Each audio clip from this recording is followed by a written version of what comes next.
All right, guys, we're back again with another adventure. Sorry if my voice kind of sounds muffled. I am sick, but hey, let's make this video. That's more important, and I'll get better, so let's do it.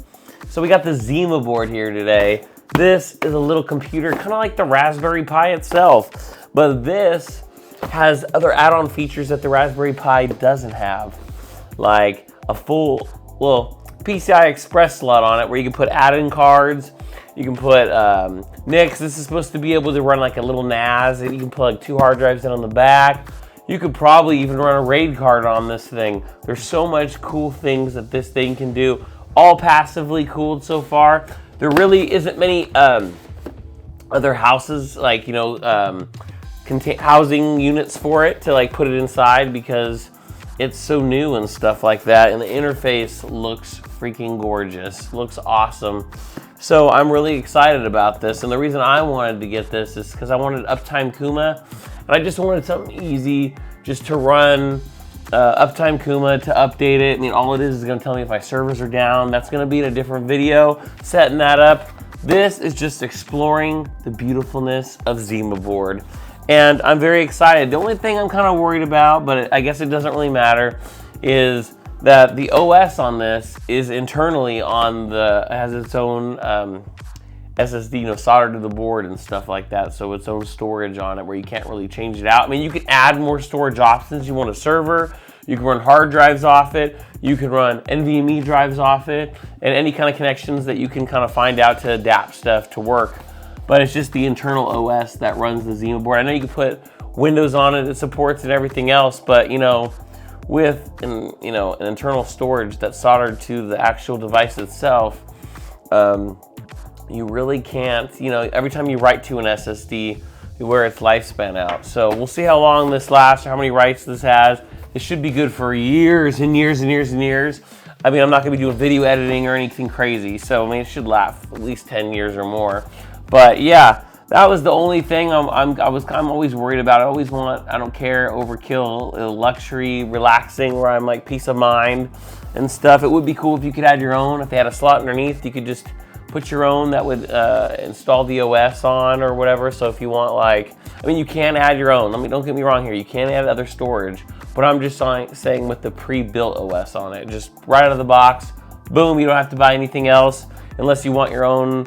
That SSD that comes with it dies, boom, take it out, replace it, put a new one in. That would be freaking awesome. Raspberry Pis have that. It's a micro SD card. I mean, you can put, you have adapters too, just like this, where you can add bigger drives, but it's just nice that right out of the box, it comes with no OS, but has the removable micro SD card. So if it fails, you get a new one. Your thing keeps going again. That's the nice thing.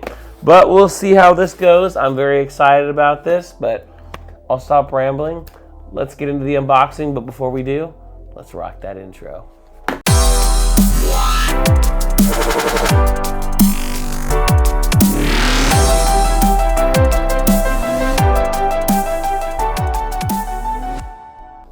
All right, guys, look at that. That looks gorgeous.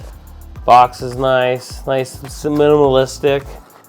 Opens up with your stuff. That's fine. You can scan it. It just adds your stuff, whatever. You guys can scan it yourself. Look at this. All nice and packaged. ZimaBoard itself, packaged again. We got the power cords. Let's see what this is first. Okay, looks like got the brick right here. It looks like it comes with the adapters. So basically, I ordered this on Amazon. So basically, I guess no matter where you get it, it's going to come with all your standard adapters and stuff like this. I think this is, I don't know, I don't want to be an idiot, but I think this is, oh gosh, I don't know these adapter standards. I know this is like the EU, England and stuff like that. I know that one, I think I know that. And I think this one is like Italy and stuff like that. I think it's Japan, but who knows, just, what you get in here. You get all these connectors right here, so. All right, maybe it says on them, I don't know, there are words. Nope, it just says how to lock. So I'll put the one that I'm gonna use on it. And it looks like just turns locks. So let's see, there's a little keyhole right there. So, oh, click. That means I guess it locked. There it is. Is there a sticker on this? Nope, it just gets smudges. Okay, okay. Well, that's the cable right here, barrel connector. Let's actually see the ZimaBoard now. Let's see this in all its glory. Let's see right here. There we go. Ooh, look at that. In the back here, has like a little, your new cloud HQ in the palm of your hand. Oh look, there it is. PCI Express 1X, 2.0 speeds, 4x4, so 4-lane. This is an HDD SSDs. You can connect there, 2.5 inch or 3.5 inch.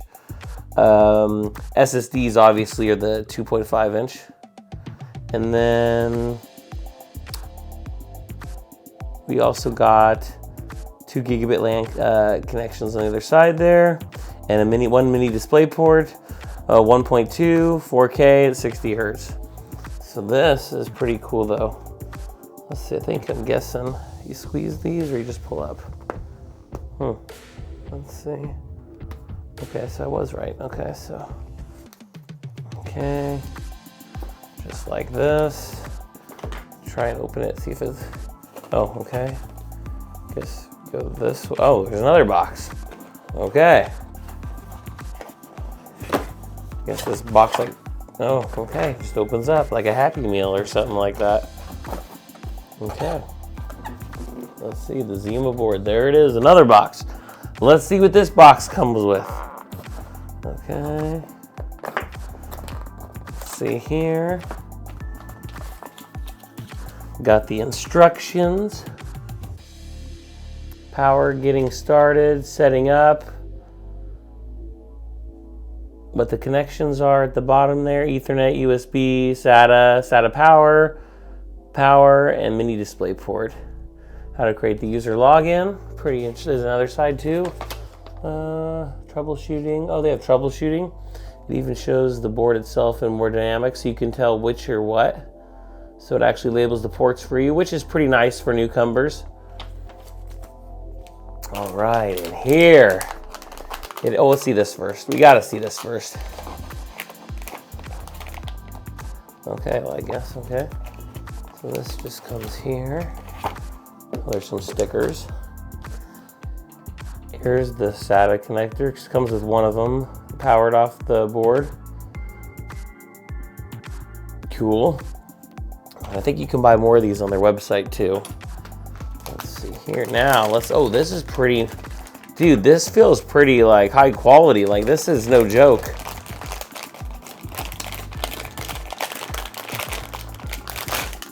Oh, wow, I like that feeling. Wow, it's pretty hefty. It almost feels, dang, that's pretty good. I like that.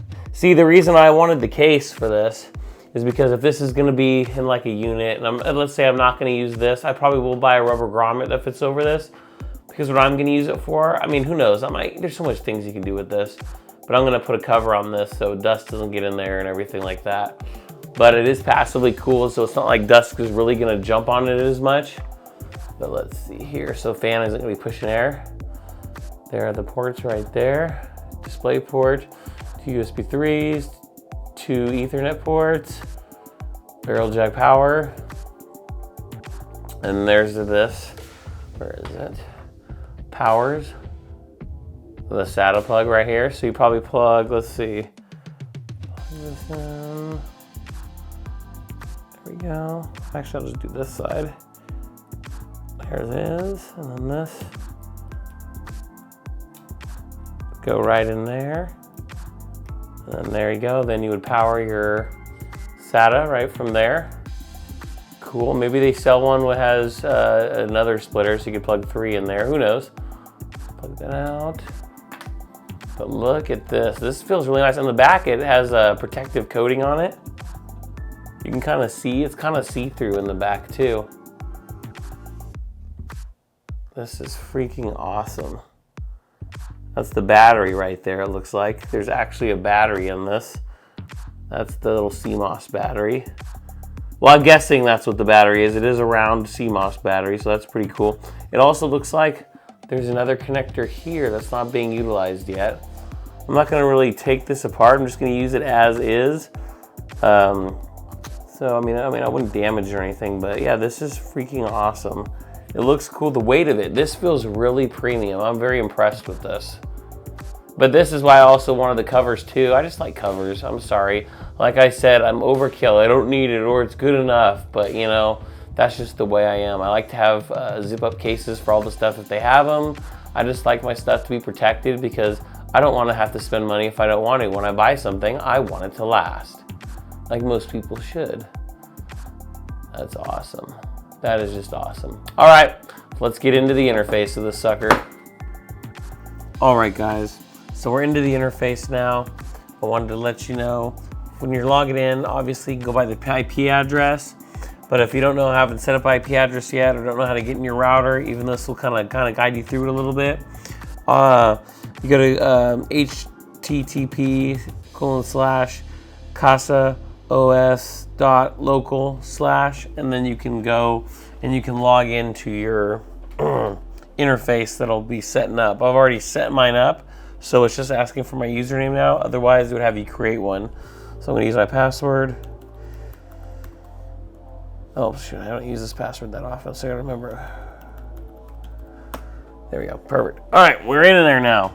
So first thing what you're gonna see is, this is all your dashboard basically. You got your time, you got your system status, CPU usage, you got your RAM, you got the hard drive. It's weird, I don't know why mine says Hitachi, I don't own Hitachi, and as it says 465, but when you go to manage storage, it shows 17 gigs, total of 27 of this drive. And then I go to this one, 29.12 EMC, so that's the internal one, MMC, I'm sorry, not EMC, MMC. Sorry, remember again, my voice, cold. But yeah, I don't know why it says 400, whatever, because even those two together don't even make close to 460 something gigs, but whatever. This is just kind of news feed, sync your stuff, telling you kind of like what it kind of wants you to do and stuff. You can kind of move through them and stuff like that too. Smart home stuff, kind of just showing you can do all this stuff. You can just search up here. It just takes you to the website. So if you search something, we'll just go. It's just gonna take you to the web page and the other DuckDuckGo, so you can search through it. So just go exit out of that, right back into it. Up here, terminal, so you can log in terminal and look at the logs too.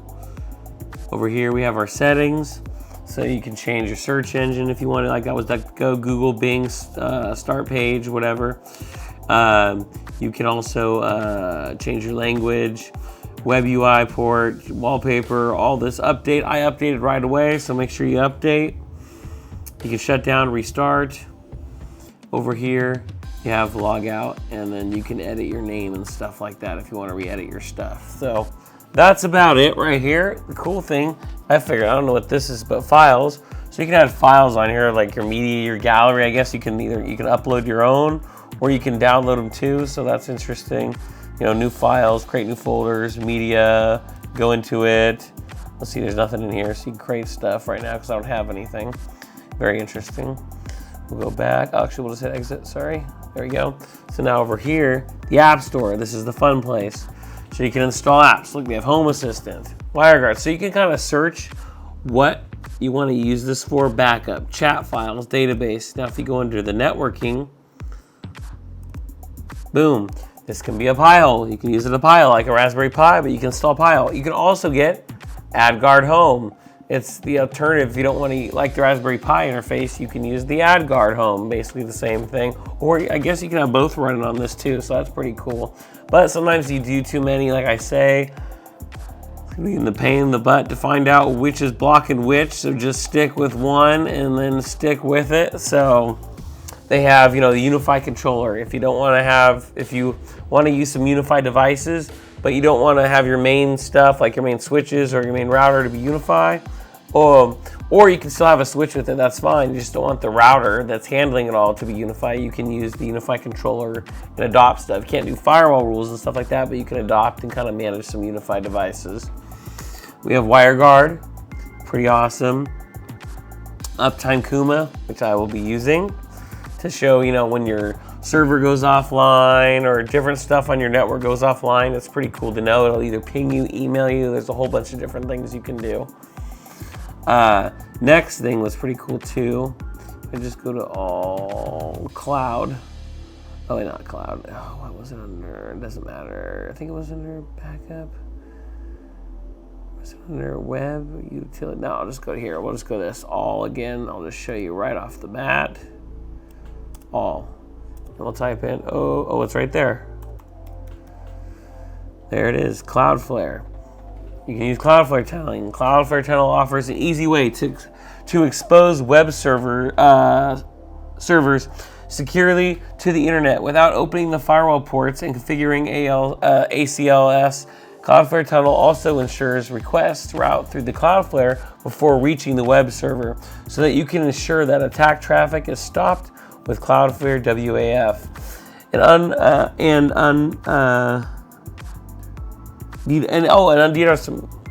DDoS migration and authenticated with access. So basically, this uses Cloudflare, has its own kind of like VPN kind of thing they're kind of coming out with. Supposed to be like, some people say it's the alternative to VPN, but they have it on here. It's Cloudflare kind of set it up. It's pretty cool.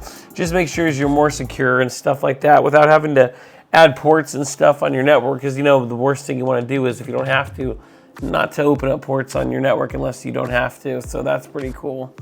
Sorry, my voice is getting lower and lower, but we'll get this video done before it ends. Okay, so that's about it. Like, I love the interface. I think it's cool. It shows, like, here's my actual storage.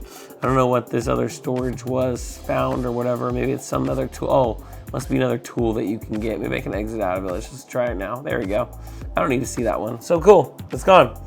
So this is my actual storage right here. So that was probably just one of the programs. Let me see here, because I kind of remember looking at, like, let's see, backups. Let's look here. I'm just trying to try something out here. Backup, no.